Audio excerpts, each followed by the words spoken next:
Welcome to the Whiskey Vault. Daniel's over there somewhere. Wait. There he is. Here I am. There's whiskey. Here I am, Peter. What do we got today? This is Tomatin. Bòcan?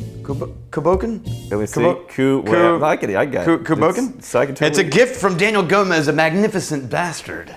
Daniel Gomez, you're magnificent. Bastard.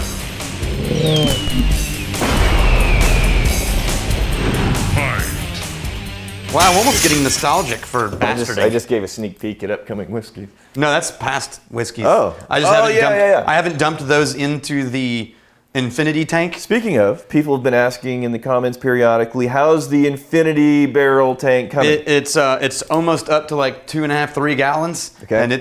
And we've been consistently dropping it in there? Oh yeah, every time. That's why they sit there until they get dumped, and then they get moved over here until they get inventoried. In case you missed that episode, it was at the beginning of the year? Mm-hmm. At the beginning of the year, we're going to basically put a little offering of each whiskey we review into this tank back here. So we have a 2020 blend. Yeah, we're going to have a blend of all the whiskeys we reviewed and see how it turns out. So this one, Daniel is truly a patient bastard. This, because here's what happened. Yes. About 1.5 years ago, maybe longer, this bottle showed up in the stack of vault things. Okay. No name. Oh. Anywhere on the bottle. Okay. No name. So 1.5 years. So for 1.5 years, I've just been waiting around like, I don't know what to do with this. It's been sitting behind my desk. Right. And I have a few of those where it's like, I don't know how we got this. Yeah. I don't know who donated this. Yeah. There's no note. And then Daniel Gomez emailed and said, hey, a couple years ago I donated Tomatin, Bòcan, whatever. Yeah. I was like, aha! Okay, so here you go. Yeah. Thank you. Yes, thank you. Okay. Actually, I enjoy Tomatin. So Tomatin is a distillery that typically doesn't do peated or like peated malts, right? That's right, yeah. So think of it like, but this is 1 week a year they do a peated run. This is their lightly peated Tomatin. You know what? I very often enjoy those whenever these like distilleries, peat isn't in their regular wheelhouse, but they try something out for a bottling, like Lefroy, and it very often turns out nice, like surprisingly, like Ardbeg. Like when they rarely do peat. Yeah, sometimes Ardbeg than the Lefroy, they don't know. They sometimes do peat, and then no, but you would expect whenever somebody is doing a peat. Because let's be frank here, it can be an unwieldy flavor. Mm-hmm. When somebody's approaching that and it's not their regular standard operating procedure, I would expect them to not really make something amazing. And more often than not, these distilleries are making amazing stuff whenever they do a peat run. This is really pear and cream and honeyed notes. Yeah, I've been going to the nose for a couple of minutes now. And it evolves over time. The first approach, it was like an apple juice and almost a sandalwood. And now I'm getting more of what you're saying. Yeah, the cream element is nice. There's a slight, not quite cherry, but the kind of fruity sweetness of a cherry, the direction of that. It's not quite dark fruit. Yeah, it's not quite I'm getting like a malty cream, and then the fruitiness, I'm not there yet. But there is this like little thin haze of ash around the outside edge that's just barely, it's like a fog that's almost burned off. I was thinking like that fruitiness, the only thing I got that was kind of close to it was the apple, almost an apple juice element at that first approach. Okay, I'm going in for the taste. Oh, the smoke shows up on the taste more. Oh, yeah. Yeah. Wow. It is an ashy smoke, It is ashy, though. for sure. It's not a deep wood earth smoke. Nope. I like it, though. So do I. It's like low. The smoke is, even though it's present, it's vapory. Like it's tempered with the malty sweet flavors. The malty fruity notes still dominate, but that ashy, it really is. It's like a fog. It's like, have you ever lived somewhere where you can see fog tendrils creeping into the low gaps of the hills? I mean, not lived, but I've seen it. Yeah, it feels like that. It's like this is an area, and then there's like these curls of fog smoke. So they named this whiskey after a ghost dog.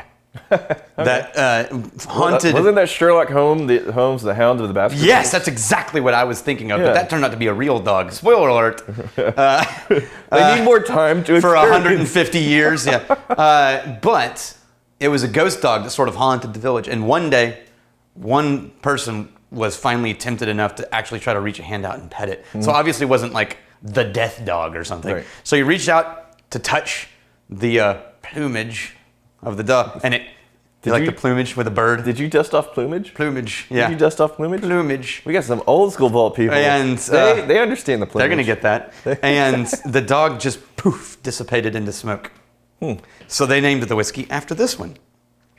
All right. So the sweetness, I think, let's circle back because you're saying it's more akin to a fruitiness, and I'm trying to pick out a specific fruit. I'm just getting like a sugared, like a sweet cream maltiness. Not really able to pick out a specific fruit. I'm getting like an actual like peaches and cream or pears and cream kind of note. It's good though. This is really good. Yeah. You know what's funny is the Balvenie Peat Week feels like they were like challenge accepted. Yeah, go all the peat. But this one feels more like it's like, oh, let's have a little peat in there for a week, and everyone's like, oh, that's nice. Yeah, it's very like delicate and approachable. Yeah. What's the proof on that? High 40s? 46. There you go. Dude, you know what? Crap. I'd come back for this. Like I would. Oh yeah. I'd buy that in the store and keep it at home. This is if you're not ready to tap dance with the devil with a just straight up smoky, briny, earthy Isla Campbelltown type of situation. This is you want like a recognizable, meaningful amount of smoke, but you don't want to give up on the sweetness. And I think like a canned peach, canned pear, maybe, with like the simple syrup wrapped around in there. I don't want to, it's very sweet. I don't want to give up on the sugary element to that sweetness. But if there is a fruitiness, it's going to be like a canned fruitiness with that ashy smoke. I dig it, man. It's good. You gonna do a little water? Yeah. Oh, I got water. Dude, I have so little whiskey though. This is just a drop. Quit drinking it all. Oh, but it's delicious. Do you know that a lot, if not most, like 80% or low, used to go into blends of Tomatin. So they're a blending house, like Cardew, right? Where a huge percentage of their whiskey goes into blends. That was weird. It's growing back so thick, it's lifting it off my head, and there's like this critical point where if it gets too far back, it just flops. So the hair is lifting it off. It's a problem. That's weird. We have Matt Hawthorne. Is anyone else using the skullet? Oh, relevant or lack thereof as a marker for how many days ahead they are in the vault. This is back before you showed your skullet on the vault episode. We are coming up on 2 weeks now, starting to think they made enough videos in advance that he wouldn't have to show himself until after this thing is over. Yeah, you wished and hoped wrong, my friend. Yeah, look, the comments, like anytime I wear a hat because I'm cold or something, it's like, where's the skullet, Rex?